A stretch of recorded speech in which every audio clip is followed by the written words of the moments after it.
বলেছেন আল্লাহর নিকটে সবচাইতে পছন্দনীয় জায়গা হলো মসজিদ।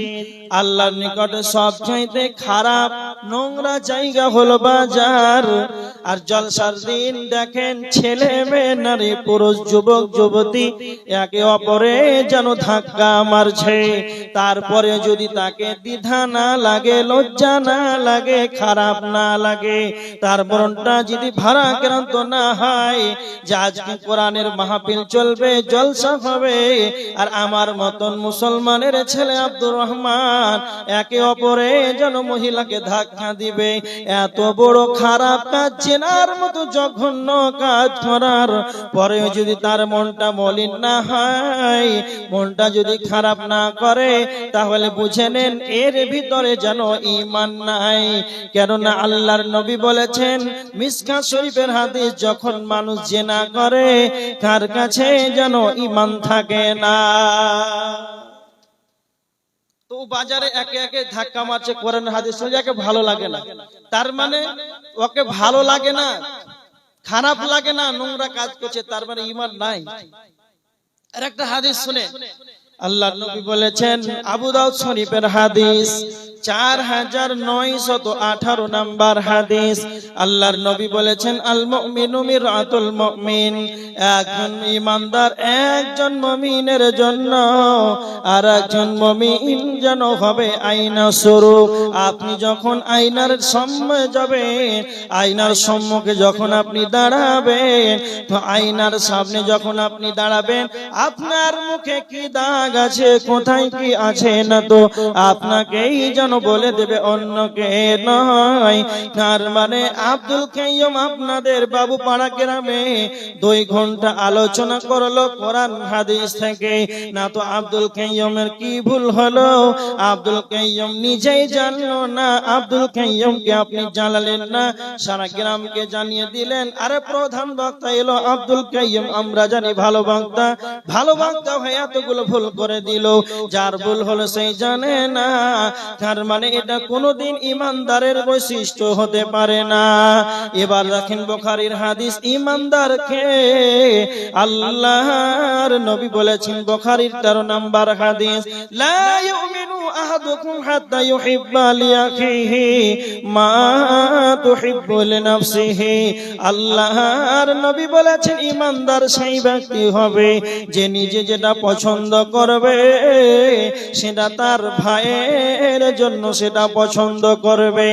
এবার দেখেন আপনি কি যেটা পছন্দ করেছেন, পিতা যখন মারা যায়, যখন জমিটা ভাগ করতে যান, তখন কি আপনি আপনার ভাইকে নিজের জমিটা সমপরিমাণ দিয়েছেন?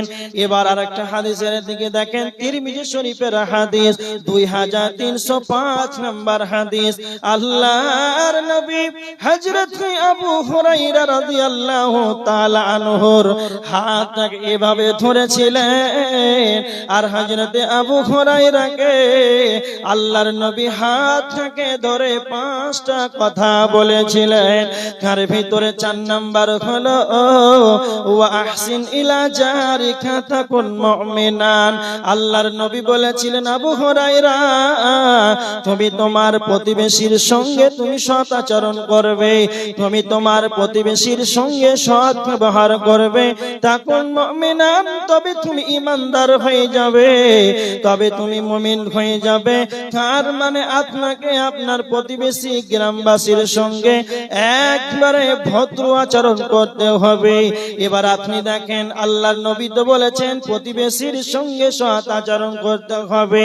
এবার আপনি যেই জায়গাতে বসবাস করছেন, যেখানে আপনার বাড়ি আছে, এবার আপনারা যারা মা বোনেরা আছেন খুব ভালো করে শুনে নেন, আপনি যেই জায়গাতে অবস্থান করেছেন, আপনার ডানে বামে যেইগুলো বসবাসকারী আছে, এরা কি আপনার চরিত্রে, এরা কি আপনার আখলাক ব্যবহারে, কথাতে, হাতের দ্বারাতে কি আপনার থেকে কি তারা নিরাপদ রয়েছে? কেন কেন কেন আল্লাহর নবী বলেছেন, মুসলিম শরীফের হাদিস, মুসলিম শরীফের 67 নাম্বার হাদিস, আল মুসলিমু মান সালিমাল মুসলিমুনা মিন লিসানিহি ওয়া ইয়াদিহি। প্রকৃত পক্ষে মুসলমান সেই ব্যক্তি হবে রে যার কথার দ্বারাতে অন্য মুসলমান যেন কষ্ট না পায়। সত্যিকার মুসলমান সেই ব্যক্তি হবে যার মুখের দ্বারাতে, কথার দ্বারাতে, জবানের দ্বারাতে অন্য কোন মানুষ মুসলমান যেন কষ্ট না পায়। তার মানে যে মুসলমান হবে, যে ইমানদার হবে, তার থেকে হাতের দ্বারাতে, মুখ থেকে যেন মানুষ নিরাপদ থাকবে। আপনি যেই জায়গায় বসবাস করেন, আপনার গ্রামবাসী কি আপনার মসজিদের মুসাল্লি আপনার থেকে কি যেন মুখের দ্বারাতে কষ্ট পেয়েছে কিনা, এটা আপনি নিজেই চিন্তা ভাবনা করে নেন যে আমার চলাফেরাতে কি আমার যেন প্রতিবেশী কষ্ট পায়। তো নবীজি বলেছেন তুমি তোমার প্রতিবেশীর সঙ্গে সৎ আচরণ করবে। তিরমিজির হাদিস, আল্লাহ রাসূল বললেন, বুখারীর হাদিস, যে তুমি যেটা পছন্দ করবে তোমার ভাইয়ের জন্য পছন্দ করবে। তুমি তোমার প্রতিবেশীর সঙ্গে সৎ আচরণ করবে, তবে তুমি মুমিন হয়ে যাবে। হযরত আবু হুরায়রা রাদিয়াল্লাহু তাআলা আনহুকে আল্লাহ নবী 5 নাম্বার বললেন, আবু হুরায়রা ওয়াহিব্বা লিন-নাসি মা তুহিব্বু লিনাফসিহি। আবু হুরায়রা তুমি যেটা পছন্দ করবে তুমি অন্যদের জন্য সেটা পছন্দ করবে। তার মানে আপনি যেটা পছন্দ করবেন সেটা আপনি আপনার প্রতিবেশী হোক, যেখানে হোক, রাস্তাতে হোক, ট্রেনে হোক, বাসে হোক, যেই জায়গাতে হোক না কেন, নিজে যেটা পছন্দ করবেন অন্যদের জন্য সেটা পছন্দ করতে হবে। এই হাদিসগুলোকে যদি আমরা, নবীজির হাদিসগুলোকে যদি আমরা মেনে নিই, তাহলে আমাদের কোথাও যেন ঝামেলা হবে না, কোথাও যেন বিচ্ছেদ হবে না, গন্ডগোল হবে না। কেন কেন কেন আমরা জানি সব চাইতে কাছের আত্মীয়কে, সব চাইতে কাছের নিকট আত্মীয়কে না তো ভাই, সব চাইতে কাছের আত্মীয় ভাই। আর বর্তমান সমাজে এখন বর্তমান মানুষকে মানুষ নিজের ভাইকে ভাই যেন হত্যা করে দেয়, নিজের ভাইকে যেন রক্তাক্ত করে দেয়, নিজের ভাইকে যেন দুনিয়া থেকে বিদায় করে দেয়। কেন কেন নবীজি বলেছেন তুমি যেটা পছন্দ করবে তুমি তোমার ভাইয়ের জন্য সেটা তুমি পছন্দ করবে। তাহলে ভাইকে ভাই মেরে দেয় কেন? ভাইকে কেন মেরে দেয়? তুমি যেটা পছন্দ করেছো সেটা তোমার ভাইয়ের সমপরিমাণ তুমি করো নাই, এই কারণে যেন তোমাকে ভাই মেরেছে। তার মানে আমরা রাসূলের হাদিসগুলো যদি মেনে নিই, তাহলে কোথায় বিচ্ছেদ হবে না, মারামারি হবে না, রক্তাক্ত হবে না, রক্তপাত হবে না, মানুষ ভাইয়ে ভাইয়ে যেন বিচ্ছেদ হবে না। আমরা যদি হাদিসগুলো একটু মেনে নিই, তবে ভাই ভাই এগুলো ঝামেলা হবে না। বর্তমান নিকট আত্মীয় ভাই, কাছে, এর চাইতে আর কে কাছে আছে? তারপরে নিজের ভাইকে মেরে রক্তাক্ত করে দুনিয়া থেকে বিদায় করে দেয়। কেন? হাদিসগুলোর প্রতি আমরা আমল করি এই জন্য। আর আপনি ইমানদার কি করে বুঝতে পারবেন? আল্লাহ সুবহানাহু ওয়া তাআলা বলেছেন যে ইমানদার যে হবে ইমানদারের সঙ্গে বন্ধুত্ব করবে। কেমন? এর প্রমাণ সূরা আল ইমরান 28 নম্বর আয়াতের ভিতরে আল্লাহ বলেছেন, বিসমিল্লাহির রহমানির রহিম, লা ইয়াত্তাখিযুল মুমিনুনাল কাফিরিনা আউলিয়া মিন দুনিল মুমিনিন। আল্লাহ সুবহানাহু ওয়া তাআলা বলেছেন ঈমানদারগণ যেন ঈমানদারকে ছাড়া, মুমিনগণ যেন মুমিনকে ছাড়া কাফেরদের সঙ্গে যেন বন্ধুত্ব না করে। কেন কেন? আল্লাহ বলেছেন ওয়া মাইয়া ফাআল যালিকা, তার মানে যারা ঈমানদারকে বাদ দিয়ে কাফেরের সঙ্গে যারা বন্ধুত্ব করবে, ওয়া মাইয়া ফাআল যালিকা, যারাই এই রকম কাজটা করবে, আমার আল্লাহ বলেছেন ফালাইসা বিনাল্লাহ, তাদের সঙ্গে আল্লাহর কোনো সম্পর্ক থাকবে না। তবে যারা মুমিন হবে রে, যারা ঈমানদার হবে, তারা যেন ঈমানদারকেই বন্ধু বানাবে।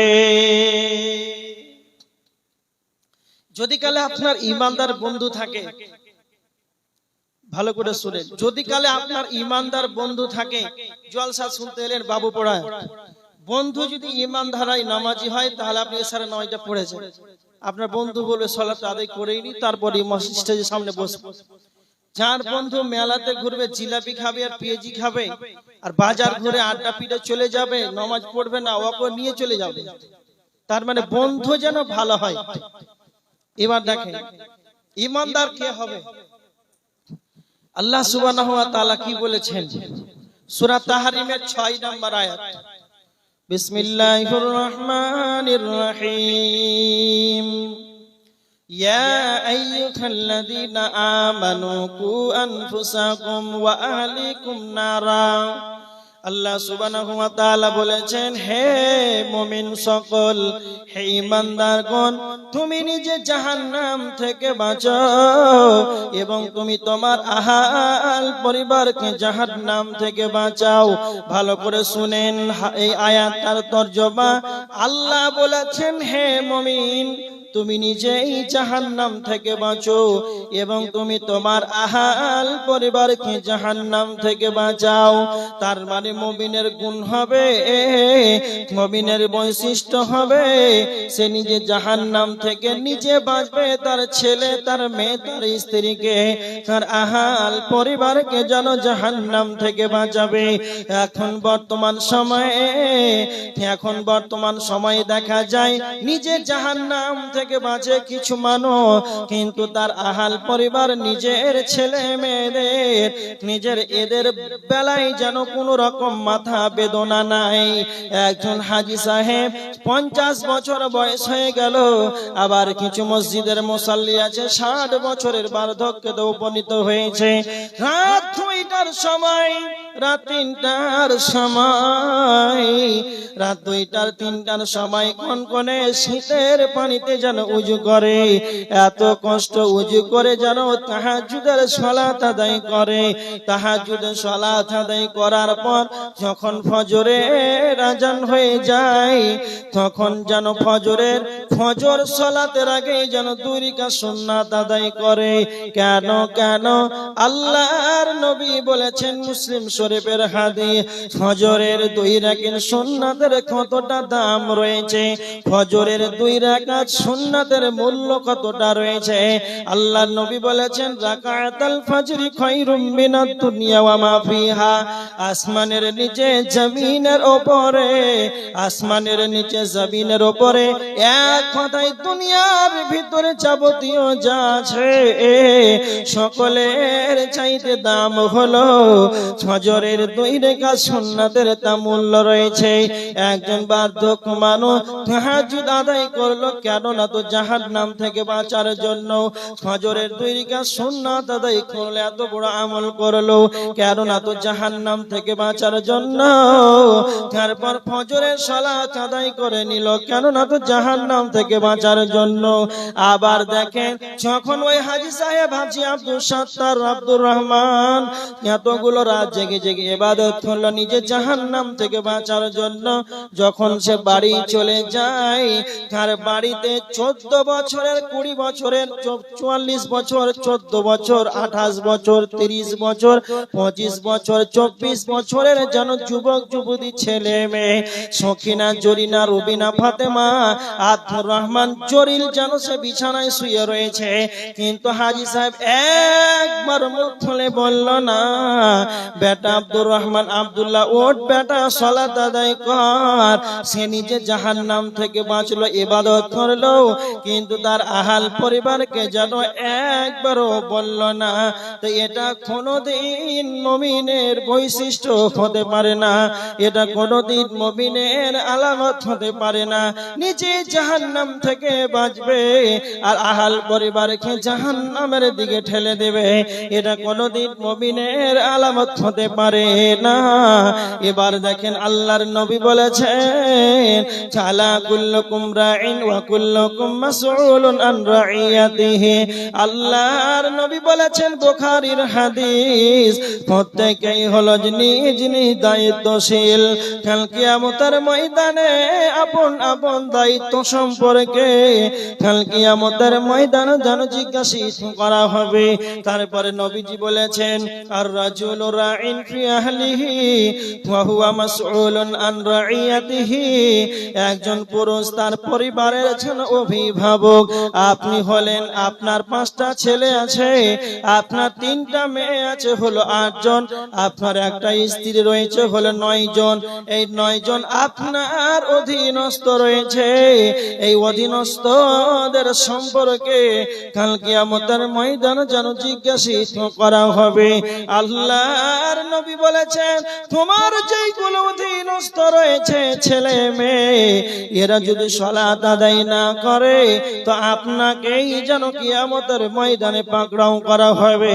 কেন আপনার ছেলে মেয়ে যেন সালাত আদায় করে নাই? তার মানে নিজে ইবাদত করলেন রাত জেগে জেগে, আর নিজের আহাল পরিবারকে একবার মুখ খুলে বললেন না। এটা কোনোদিন মুমিনের বৈশিষ্ট্য হতে পারে না। এটা কোনোদিন মুমিনের আলামত হতে পারে না। এবার দেখেন, যতগুলো মা বোনেরা আছেন, আপনারা যারা আমার সম্মুখে বসে আছেন পুরুষ, নিজের ছেলে মেয়েদেরকে ফজরের সময় কে কে সালাতের জন্য জাগান? নিজের অন্তরকে প্রশ্ন করেন। এত কনকনে শীতের রাত্রিতে নিজে সালাত আদায় করলেন যারা করেন, আর নিজের ছেলেটা যে সালাত আদায় করলো না, নিজের স্ত্রী যে করলো না, উঠলো না সালাত আদায়, তখন তো আপনি একবারও জোরে কথা বলতে পারলেন না, উঠাতে পারলেন না।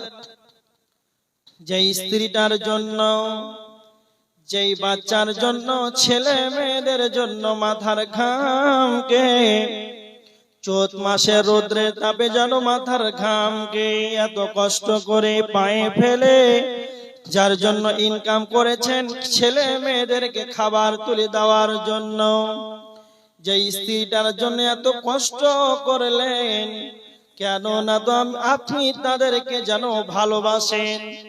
আপনার স্ত্রীকে আপনি এতটাই ভালোবাসেন যেন স্ত্রীর মাথায় ব্যথা হলে যেন আপনার ব্যথা হয়, ছেলের পেটে ব্যথা হলে যেন আপনার মনটা ভারাক্রান্ত হয়।